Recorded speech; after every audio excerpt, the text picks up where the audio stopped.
읽어보셨습니까? 오늘 본문 바로 앞에 있습니다. 1장, 에베소서 1장 4절과 5절입니다. 자, 같이 한번 읽어보시겠습니다. 에베소서 4장 1장 4절로 5절입니다. 같이 한번 읽어보십니다. 에베소서 1장 4절로 5절 시작. 그리스도 안에서 우리를 택하사 우리로 사랑 안에서 그 앞에 거룩하고 흠이 없게 하시려고 그 기쁘신 뜻대로 우리를 예정하사 그리스도 예수로 말미암아 자기의 아들들이 되게 하셨으니, 자, 하나님께서 창세전에 뭐 하셨다고요? 그리스도 안에서 우리를 택했다는 거예요. 우리를 택하셨다는 거예요. 우리를 택하셨고 우리를 예정하셨고 그리고 우리를 예수의 이름으로 부르셨다는 것입니다. 주님이 우리를 택하셨습니다. 그리고 이 택하심을 따라, 이 예정하심을 따라 하나님 누구를 보내셨습니까? 예수를 보내셨습니다. 그 예수님께서 십자가의 피 흘리심을 통하여 우리를 하나님의 자녀 되게 하셨습니다. 그래서 성경은요, 이 교회를 하나님의 교회라고 부르고 있는 것을 보게 됩니다. 디모데서 3장 15절에서 혹은 고린도후서 1장 1절에서 교회를요, 하나님의 교회라고 이야기하고 있습니다. 여러분, 그리고 그리스도의 십자가의 피로 우리를 사시고 우리는 그리스도의 신앙 고백 위에 이 교회가 세워지게 된 것입니다. 그리고 교회에 대한 고백이 성령의 고백 바로 이어서 나오지 않습니까? 이건 하나님의 성령께서 열방 가운데서 흩어졌던 수많은 사람들을 불러 모셔서 한 몸이 되겠다라고 하는 이 믿음의 역사, 하나님의 거룩한 역사하심에 대한 고백이 이 거룩한 공교회라는 고백이라고 할 수 있는 것입니다. 여러분, 그럼 교회가 뭐겠습니까? 이 교회라는 것은, 교회는 건물이 아닙니다. 지금 이 코로나 바이러스 사태로 인해서 정말 많은 절대 다수의 교회들이 예배를 드릴 수 없게 되어버렸습니다. 한국에서 예배를 드리지 못하는 이 분위기가, 이 바람이 지금 미국으로 건너갔습니다. 5월달에 시카고에서, 그리고 또 이제 샬롯이라는 곳에서 두 군데 집회를 잡고 있는데 이 집회를 할 수 있을까? 참 걱정스럽습니다. 지금 우리 강철인전 초치는 소리 하고 있어요. 못 갑니다. 안 갑니다. 안 될 겁니다. 적어도 6월 이후에나 가능하지 절대로 안 될 겁니다라고 초치는 소리 하고 있어요. 자, 이러는 순간에 이 코로나 바이러스 사태로 인해서 예배가 드려지지 않게 예배를 못 드리는 상황이 딱 되는 순간에 지금 지어놨던 모든 건물들이 어떻게 됩니까? 무력화되고 무색해지는 걸 보게 됩니다. 건물이 교회인가? 건물이 교회가 아니더란 거예요. 우리가 이 예배당이라고 말하지만 예배를 드릴 수 없게 되어버리는 이 순간에 이 교회는, 이 사람들이 말하는 교회는요, 예배당도 안 되더란 거예요. 그럼 교회는 뭐겠습니까? 교회는 하나님께서 그리스도 예수의 십자가의 피로 거듭나게 하셔서 불러 모은 사람, 이 모인 회중을, 세상에서 불러낸 사람들의 모임을 교회라고 이야기하는 것입니다. 여러분, 오늘날요, 교회들의 대부분의 예배를 드릴 때 보면 어른들만 예배를 드립니다. 어른들만 함께 모여 예배 드립니다. 왜 그러겠습니까? 좀 전에 우리가 찬양하면서 혜성이가 막 계속 앤드리스 토크로 계속, 공동체는요, 남자애들의 입에 은혜가 넘치는 것 같아요. 우리 요한이를 비롯해서 특별히 남자애들이 말이 진짜 많습니다. 오히려 여자애들은 조용하고 저희는 얼마나 무직한지 모릅니다. 이제 다인이는 기대해 봐야 되겠지만, 아무튼 남자애들이 참 말이 많습니다. 그런데 찬양 시간에 계속 우리 혜성이가 자기 소리를 내버리니까 찬양에 집중할 수가 없지 않습니까? 이러다 보니까 어떻습니까? 예배 가운데서 아이들을 분리시켜버렸습니다. 애들을 분리시켜가지고 자기들끼리 모임을 갖게 합니다. 그래서 이걸 주일학교라는 이름으로 혹은 영화부의 모임으로 모여가지고 아이들끼리 놀게 하는 거예요. 그리고 어른들이 예배에, 설교에 집중하기 위해서 어른들만 모이는 예배를 오늘날 전 세계에서 예배를 이렇게 드리고 있습니다. 근데 예배가 진짜 이게 예배가 맞는 것인가? 여러분, 출애굽할 때 모세가 바로를 찾아갔습니다. 이 출애굽의 근본적인 목적이 무엇이었습니까? 내 백성으로 하나님을 예배케 하라라는 것이었습니다. 출애굽은 여기서 저기로 하는 것이 아닙니다. 출애굽은 무엇입니까? 예배자로 주님이 불러내시는 거예요. 그래서 출애굽기의 맨 마지막, 제가 누누이 말씀드렸지만 출애굽기 40장은 비돔과 라암셋에서 출발한 이스라엘 민족의 여정이 가나안으로 끝나는 것이 아닙니다. 엑소더스 출애굽기인데 40장 여기는 뭐로 끝나고 있습니까? 하나님의 영광으로 충만한 하나님의 성전 앞에서 온 이스라엘 사람들이 모여서 예배하는 것을 끝을 맺고 있습니다. 하나님은 이스라엘 민족을 어떤 사람으로 부르신 것입니까? 예배자로 불러내신 거예요. 그런데 바로 이걸 찾아간 이 모세가 온 백성이 살 길을 나가서 하나님을 예배하고 오겠습니다 라고 얘기했습니다. 그런데 그때 바로가 뭐라고 말합니까? 뭘 다 가냐? 이게 송신케 뭘 다 가? 그냥 장정만 가라. 뭘 애들이 왜 가고 축구 우양이 왜 가냐? 뭔 소리야 지금? 다 남겨두고 어른들만 갔다 와라. 이렇게 이야기합니다. 오늘날 이 현대의 교회들의 예배가 무엇입니까? 바로의 예배인 거예요. 바로의 예배를 드리고 있는 거예요. 제가 볼 때, 적어도 제가 볼 때는 예배가 정말 하나님을 만나는 자리고 하나님의 임재를 경험하는 자리고 주님의 거룩한 생명을 누리는 자리라면 이 자리에 누가 와야 되겠습니까? 우리 아이들이 와야 되는 거죠. 그래서 이 혜성이가 좀 난리굿을 떨더라도 아무 말 안 하고 부모님들이 데려오는 이유가 이 자리가 주님을 만나는 자리이기 때문에 그런 거예요. 지금 여러분 혜성이만 저런 줄 압니까? 우리 희원이는 더 했습니다. 우리 요한이도 더 했습니다. 또 요한이가 지금 양반됐어요. 맞지? 이게 여기서 이 예배에서 그래도 그럼에도 불구하고 이 아이들을 데리고 나와서 함께 하다 보면 여기서 이 아이들이 어느 날 한마디 툭툭 말씀을 듣게 되는 거예요.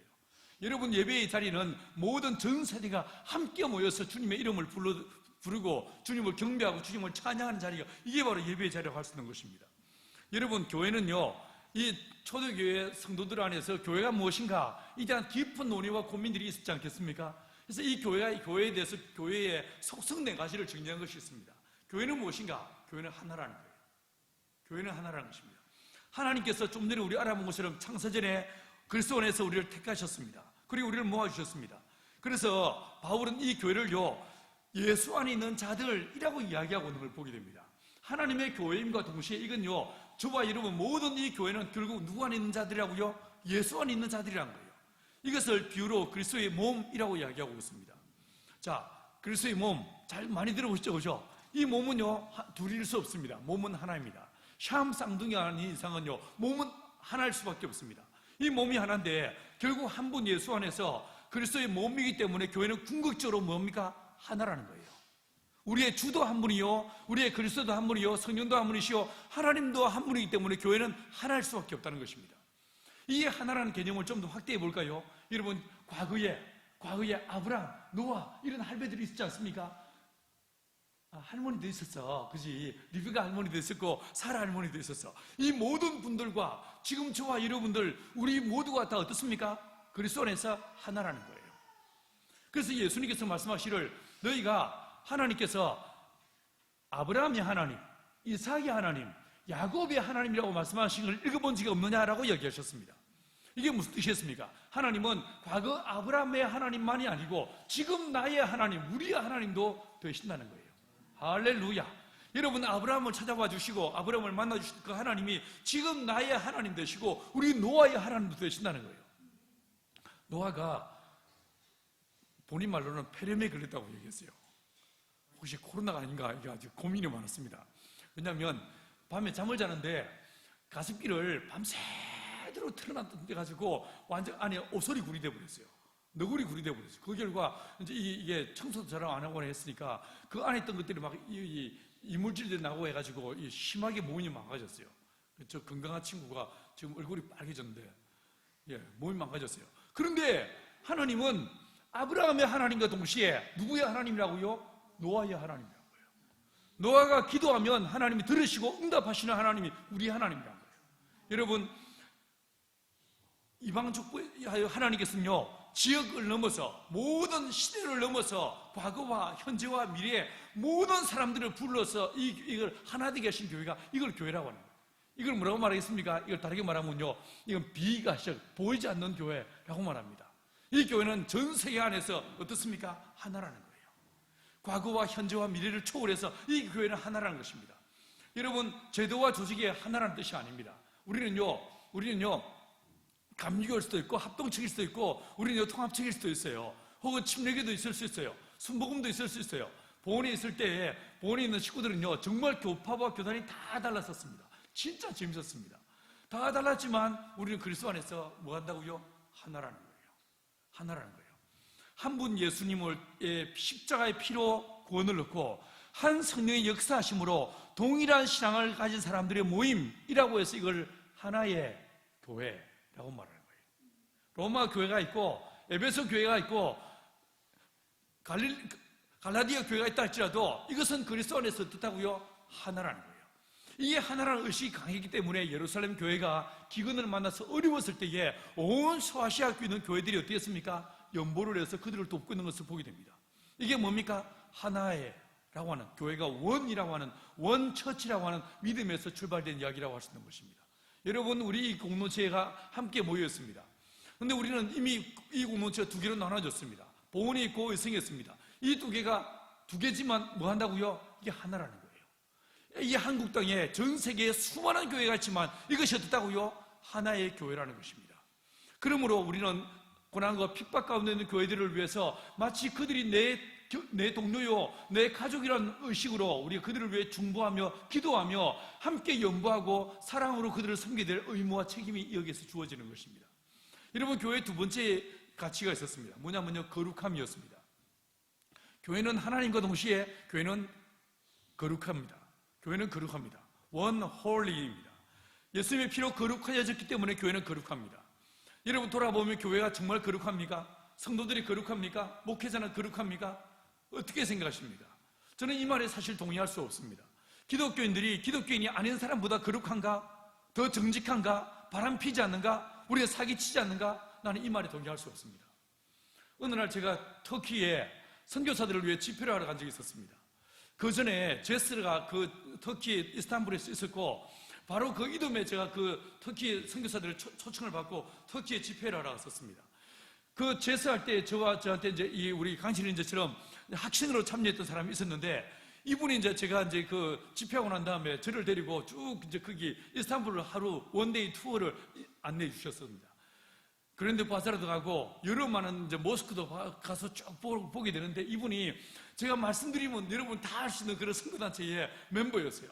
근데 이분이 뭐라고 자기 이야기를 했냐면, 자기가 오기 전에 선임 선교사님이 목사님 이 선교사님한테 집을 미리 준비해야 되니까 집값을 미리 보내십시오. 차도 미리 준비해 줄 테니까 돈을 보내십시오라고 했습니다. 다 준비했습니다. 돈을 다 보냈습니다. 이분이요, 바로 이 인근에서 큰 사업을 하던 분이었어요. 돈이 꽤 있었던 분입니다. 돈을 보내서 집도 사고 차도 사고 다 준비했는데 막상 와서 보니까 시세에 2배에서 3배 이상의 가격을 불렀어요. 차 쓸 수 없는 차였어요. 자, 기독교인들이 더 정직한가? 기독교는 거룩한가? 교회가 정말 거룩한가? 나는 이 말에 동의하기가 어렵습니다. 그런데 왜 초대교회 성도들은 교회는 거룩하다라고 이야기했을까요? 이 교회가 거룩한 이유는 예수의 십자가의 피로 구원함을 받은 사람들의 모임이기 때문에 그렇습니다. 우리가 거룩한 게 아니고 우리를 부르신 그분이 거룩하시고 그 예수의 십자가의 피로 우리를 거룩하게 하셨기 때문에 교회는 거룩하다라고 말하는 거예요. 그래서 예수 안에서 거룩하여지고 성도라고 부르심을 받은 자들이라고 교회를 정의하고 있는 것을 보게 됩니다. 여러분, 하나님께서 보실 때 내가 볼 때가 아니고 우리가 볼 때가 아니고 누가 볼 때 거룩하다고요? 하나님이 보실 때 우리가 거룩하다는 거예요. 하나님께서 보실 때. 여러분, 교회는 하나님께서 세상에서 불러낸, 그래서 구별하신 이 사람들의 모임을 교회라고 이야기하는 것입니다. 하나님께서 불러내셨고 예수의 피로 거룩하게 하셔서 교회는 거룩한 것인 것입니다. 이 거룩을 기억해서 교회는 홀리하다, one and holy라고 이야기하고 있는 것입니다. 여러분, 근데 이 하나님의 부르심을 따라 우리가 거룩해졌지만 여전히 거룩하지 않은 것이 저와 여러분들입니다. 이 편차와 격차를 줄여갈 수 있는, 거룩에 이룰 수 있는 길이 있습니다. 무엇이겠습니까? 말씀인 거예요. 말씀을 통하여 거룩해져 가는 것입니다. 그래서 이 교회 안에서 말씀을 날마다 묵상하고 말씀을 듣기를 힘쓰고 말씀의 나를 지서 복종시키기를 힘쓰는 이유가 여기에 있는 것입니다. 요한복음 17장 17절에서 주님은 이렇게 우리에게 말씀해 주셨습니다. 그들을 진리로 거룩하게 하옵소서. 아버지의 말씀은 진리입니다. 주님의 부르심이 거룩합니다. 예수의 십자가의 피는 거룩합니다. 그리고 저와 여러분을 예수의 피로 거룩하게 하시는 하나님은 거룩하십니다. 하나님이 거룩하시기 때문에 우리 교회를 거룩하다라고 말하는 것입니다. 근데 아직, 자, 여러분, 우리가 마가복음 묵상하면서, 자, 이삭이 만들어졌죠? 그 다음에 이삭의 충실한 뭐가 만들어지자고 했습니까? 처음에는 싹이요, 그 다음에는 이삭이요, 그 다음에 뭐가 만들어진다고 했습니까? 그 이삭의 축실한 곡식이 만들어진다고 했어요. 실제로 쌀 같은 경우에 처음에는요, 작은 씨앗으로 출발합니다. 꽃이 핍니다. 그 다음에 뭐가 만들어집니까? 그 대궁 위에, 그 쭉정이 위에, 그 줄기 위에 쭉정이가 맺힙니다. 처음에는 그 안에 납작합니다. 근데 세월이 지나면 어떻게 됩니까? 그 안에요, 말랑말랑한 안에 곡식이 차기 시작합니다. 근데 그때요, 아직 익기 전에 할 때 딱 잡으면요, 하얀 우유 같은 것이 나옵니다. 이것이 가을에 따사로운 햇살을 따라 딱딱하게 굳어져서 쌀이 되는 거예요. 자, 여러분, 우리가요, 예수의 십자가 필요 거듭난 거예요. 그리고 거룩해진 거예요. 근데 아직 우리가 그리스도 예수의 장성한 분량에 이르지 못한 것입니다. 그래서 이 사이에 편차가 있는 거예요. 내 말이 거룩하지 않고, 내 생각이 거룩하지 않고, 내 행동이 거룩하지 않은 거예요. 근데 이것이 어떻게 장성한 분량에 이르도록 자라날 수 있겠습니까? 말씀으로. 하나님의 말씀으로 거룩하여 진다라고 성경은 말씀해 주고 있는 것입니다. 여러분, 이 공동체 안에, 저 여러분의 심령 안에 하나님의 성령, 오직 그분의 인도하심을 따라 말씀으로 거룩해지는 저와 여러분 되기를 간절히 축원합니다. 여러분, 세 번째 교회의 속성이 있었습니다. 뭐냐면 보편성입니다. 교회는 보편적이다. 이걸 캐톨릭 처치라고 이야기합니다. 거룩한 공교회라고 했죠. 왜 공교회라고 했을까? 이 공교회란 말이 번역하면 Holy Catholic이란 말입니다. 그냥 우리 발음으로 하면요, 캐톨릭이란 말이에요. 캐톨릭 처치란 것입니다. 캐톨릭 처치 하면 우린 천주가 먼저 떠오르지 않습니까? 이 천주가 떠올라서 이 말을 우리 하기 싫어합니다. 근데 실제로 사도신조에서는 캐톨릭이라는 단어를 쓰고 있습니다. 이 캐톨릭이란 말이 뭐냐? 이것은 보편성이라는 뜻입니다. 인종과 계층과 지위와 모든 차이를 뛰어넘어서 교회는 한 공동체라는 거예요. 그리고 하나님께서 이렇게 모든 인종과 계급과 신분을 뛰어넘어서 주님은 부르신, 그래서 이 보편성을 갖고 있는 것이 교회다라고 말하고 있는 것입니다. 자, 마태복음 1장에서 보시면요, 예수님의 족보가 나옵니다. 이 족보에서 보시면 이방 여인 4명이 등장하지 않습니까? 이 등장하는데 이 이야기부터 어떻습니까? 하나님은 인종이라고 하는, 유대인이라고 하는 이런 인종의 차별성을 뛰어넘어서 이방인들도 믿기만 하면 예수님의 족보에 들어오게 되는 은혜가 이미 마태복음 1장에 주어져 있더란 거예요. 구약의 가르침이더란 거예요. 그래서 이 교회는 어떻습니까? 이 교회는 벽을 허물고 우리와 다른 신분과 우리가 이 인종과 모든 장벽을 뛰어넘어서 하나로 아우를 수 있는 것이 교회여야 한다는 것입니다. 그래서 최근에 교회 안에서 선교와 그리고 교회에 대한 이 개념 자체가 달라지기 시작했습니다. 전에는요, 미전도 종족 선교가 2000년대부터 1995년부터 해가지고 쫙 전 세계를 쓸었었습니다. 1985년에 86년입니까? 랄프 윈터에 의해서 미전도 선교라는 말이 처음 나오고 난 다음에 전 세계 선교가 이 미전도 종족 선교에 꽂혀 있었습니다. 그리고 이것을 더 촉발시킨 것이 14.10창이었습니다. 이것을 더 구체화한 것이 여호수아 프로젝트였습니다. 그런데 최근에 이 이야기가 달라지기 시작했어요. 달라지기 시작하면서 다민족 선교, 이 말들이 점점 많이 더 나오기 시작합니다. 실제로 중국에 가보면, 리장에 가보면 거기는 리스족만 사는가? 절대로 그렇지 않습니다. 거기는 리스족과 또 여러 많은 이족들이 함께 모여 살고 있는, 이 다민족들이 함께 모여 살고 있는 것이 이 리장이고, 그리고 떠칭이고, 그리고 곤명인 것을 보게 됩니다. 베트남도 어떻습니까? 베트남에 몇 개의 민족이 있다고 했어요? 54개 민족이 있습니다. 하노이에 54개 민족이 한 민족만 살고 있습니까? 절대로 그렇지 않더라고요. 다양한 민족들이 함께 모여 살고 있더라고요. 자, 우리 인천은 제가 파리에서 왔어요. 파리에는 그럼 프랑스인들만 삽니까? 절대로 그렇지 않습니다. 저 인간도 프랑스에서 왔습니다. 다양한 인종들이, 다양한 민족의 사람들이 함께 모여 살더란 거예요. 그래서 이 언어를 뛰어넘어서, 언어와 문화와 이 생김새를 뛰어넘어서 교회는 하나로 묶여져야 한다라고 하는 이 의식이 강력하게 자리 잡기 시작했습니다. 그래서 다민족 선교라는 말 나오기 시작했어요.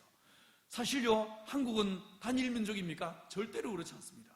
이미 이 의성 지역만 하더라도 의성군 안에서만 1000명이 넘는, 1000유닛이 넘는 다문화 가정과 다문화 민족들이 들어와 있습니다. 굉장히 다양한 사람들이 와 있습니다. 사실 이 공동체 안에서 우리는 정말 특별한 하나님의 섭리와 이끄심을 우리가 보고 있지 않습니까? 처음에는요, 강철이만 왔어요. 강철이 공동체에 들어올 때에 결혼 안 하면 절대로 못 들어온다고 얘기했더니만 덥석 한 자매를 물었습니다. 윤전자매에서. 일단 윤전자매까지는 이해가 됐어. 근데 따라온 사람이 누구였습니까? 노아는 가끔 이제 이쪽으로 돌아서 가지고 이제 두고 온 조직을 관리하기 위해서 통화를 할 때가 있는데 베트남 말로 막 합니다. 넘버 2와 넘버 3를 관리하기 위해서 이제 통화하는데 베트남 말로 막 통화를 해요. 도대체 알아들을 수 없는 베트남 말로 서로 통화하고 있습니다. 그런데 거기에 한 걸음 더 나가서 누가 오셨습니까? 이선재 선교사님. 베트남 말로 한국어를 가르치던 분이 여기 오셨어요. 미치겠습니다. 여러분 뭐가 보이십니까? 이 지역에 가장 많은 사람들이 베트남 사람들이에요. 다문화 가족 중에 제일 많은 사람들이 베트남 사람들인데, 이 사람들이 있는데 여기에 강철이 붙어가지고 점점 베트남과 연결되는 사람들을 보내신 걸 보게 됩니다. 뭐가 느끼지 않습니까? 뭔가 보이지 않으세요? 한번 찾아보십시다. 혹시 프랑스에서 온 인간들도 있는지 찾아보십시다. 교회는 보편성을 띄어낸다는 거예요. 전에 보면 80년대 한국 교회가 막 급성장하기 시작할 때에 강남에 있는 교회들이 이제 이 졸부들이 만들어지기 시작했습니다. 졸부들이 교회를 오는데 이 사장님과 사모님은 교회에 들어가고 기사들은요 딴 교회 가는 거예요. 그 지역에는 상가교회를 가는 거예요. 이런 식의 모습이 진짜 교회인가? 이런 고민들이 한국 교회 안에 진짜 많이 있었습니다. 여러분, 이 교회 안에, 우리 공동체 안에 한국어로 예배드리지만 우리는 이미 베트남 말로 충분히 통용할 수 있는 시스템이 다 갖춰져 있어요. 인적 이 준비가 다 되어 있습니다. 그래서 이 공동체 안에 베트남 친구들이 함께 와서 예배드리는 날이 머지않아 올 수 있게 되기 간절히 소망합니다. 교회는요 캐톨릭 처치라는 것입니다. 비슷한 사람들끼리 모이는 클럽이 아니라는 거예요. 다 다른 사람들끼리 함께 모여 이루는 것이 이게 바로 교회다라고 말하고 있는 거예요. 그 다음에 네 번째가 있습니다. 사도적인이라는 말입니다. 아포스톨릭이란 말이에요. One Holy Catholic Apostolic Church라고 얘기합니다. 여러분, 사도적이란 말이 무슨 말이겠습니까? 사도들이 주님의 제자였던 것처럼 전도하며 선교를 위해서 존재하는 것이 이게 바로 교회라는 것입니다. 교회는 우리를 위해서 존재하지 않고 세상을 위해 존재하는 것이 이게 바로 교회라는 것입니다. 그래서 교회는 선교하기 위해서 우리는 문이 열려 있어야 된다. 반드시 교회는 사도들이 권세를 가지고 사단의 세력을 멸하고 사망을 이기면서 복음 전도를 가는 곳마다 복음을 선포하고 가르치고 전파했던 것처럼 동일한 권세와 사명이 이 교회 안에 주어져 있다는 것입니다. 그래서 우리가 때를 얻든지 못 얻든지 사람들을 만나기 힘쓰고 우리가 가서 복음을 선포하고 복음을 외치고 그들을 위해 중보하며 사망에 앉은 자들을 고치는 일들을 우리가 해야 한다는 거예요. 그런 면에서 볼 때에 하나님께서 고 김대식 씨의 가족들을 어떤 면에서 보면 강권적으로 우리 양집사님께 맡기셨어요. 섬기도록 길을 여신 걸 보게 됩니다. 이 공동체라면 사도적 삶을 사명을 감당케 하기 위한 하나님의 거룩한 선한 의도인 것을 보게 됩니다. 자, 그러면요 이 네 가지를 바탕으로 해서 교회의 표지가 있습니다. 교회의 표지가 있습니다. 도대체 뭐가 교회인가? 교회의 속성이 네 가지라면 이 네 가지를 들여대는 교회의 표징이 있다는 것입니다.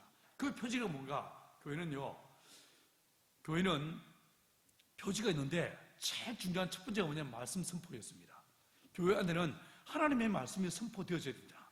말씀이 가르쳐져야 되고 말씀이 선포되어져야 한다라는 것입니다. 그래서 우리가 지금 우리 형제들이 매주 초대 기독교 수도원들에 대해서 쭉 공부를 하고 있는데, 수도원들이 처음에는 이 동방 수도원들은 수도사들이 혼자 나가가지고 광야에서 혼자서 묵상하고 금도하고 기도하는 공간이었습니다. 근데 이게 서방화되어지면서 그 안에 성직자들이 세워지고 말씀의 사역들이 그 안에 있어지게 됩니다. 그래서 교회가 있으면 반드시 그 안에 뭐가 있다고요? 성직자가 있어야 된다라고 하는 것이 교회의 보편적 가치로 자리 잡게 되었습니다. 이 이유가 무엇인가? 교회는 클럽이 아니란 거예요. 이 교회 안에는 반드시 성직자가 있어가지고 말씀을 제대로 훈련받은 사람이 있어서 그를 통해서 말씀이 선포되어져야 할 때 이때 이것을 교회라고 얘기한다는 거예요. 이게 2000년의 역사 속에서 정리한 내용이라고 말할 수 있습니다. 두 번째가 있습니다. 두 번째가 뭐냐면 세례와 성만찬이었습니다. 성례전이 집례되어져야 한다는 것입니다. 성례는 눈에 보이는 말씀이라고 이야기합니다. 성례는 세례와 성만찬이 있습니다. 이것은 아무나 할 수 있는 것이 아니라는 걸 여러분 알고 있을 것입니다. 세운 직분자들을 통해서 세례가 주어집니다. 그리고 성만찬이 선포되어집니다. 여러분, 이것이 결국은 예수님 그리스도께서 이 땅에 오셨고 우리를 위해 십자가에 못 박혀 피 흘리시고 부활하신 예수의 십자가의 피 흘리심을 통해 우리를 구원하신다고 하는 이 거룩한 사실을 선포하고 몸으로 보여주는 것이 이게 바로 교회라는 것입니다. 그래서 그 교회는 디모데전서 3장 15절에서 뭐라고 하냐면 교회는 진리의 기둥과 터라고 이야기하고 있는 것을 보게 됩니다. 여러분, 그러므로 교회는 하나님의 택하신 백성들의 모임으로서 하나님의 세우신 직분자들을 통해서 말씀이 선포되어지고 성례가 시작되고 그리고 이어서 세 번째로요 권증이 행해지는 것, 권면과 징계가 이루어질 때 이것을 교회라고 말하게 되는 것입니다. 자, 이것이 바로 교회입니다. 그럴 때에 이제 제 결론을 내려가 보겠습니다. 여러분, 교회는요, 그리스도의 몸이라고 말씀을 드렸습니다. 예수님은 말씀이셨습니다. 근데 말씀이신 그 하나님이 육신되어 우리 가운데 오셨습니다. 여러분, 교회는요, 말씀이 육신 되신 예수님의 그 몸처럼 사람들에게 보여지는, 만질 수 있고 볼 수 있고 경험할 수 있는 곳이 바로 이게 교회인 것입니다. 근데 이 그리스도의 몸인 교회가 어떤 모습이 되는가? 예수님은 원래 예수님의 몸은 어땠습니까? 이 땅에 오신 다음에 끊임없이 사람들을 찾아가셨습니다. 우리가 다른 가까운 마을들로 가자, 그리스도 내가 전도하리라고 하시면서 사람들을 접촉하시고 만나셨습니다. 그리고 그 만나시던 그 예수의 몸이 결국 어떻게 되십니까? 십자가에서 그 몸이 쪼개지십니다. 마음이 갈갈이 찢겨지십니다. 교회는 무엇인가? 누군가를 위해서 썩어지고 죽어지는, 이게 바로 교회라는 것입니다.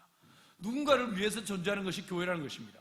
여러분, 예수의 몸이 우리가 아직 죄인되었을 때에 우리를 위해서 우리 예수님 십자가에서 못 박혀 피 흘려 찢겨지는 것처럼 교회는 무엇인가?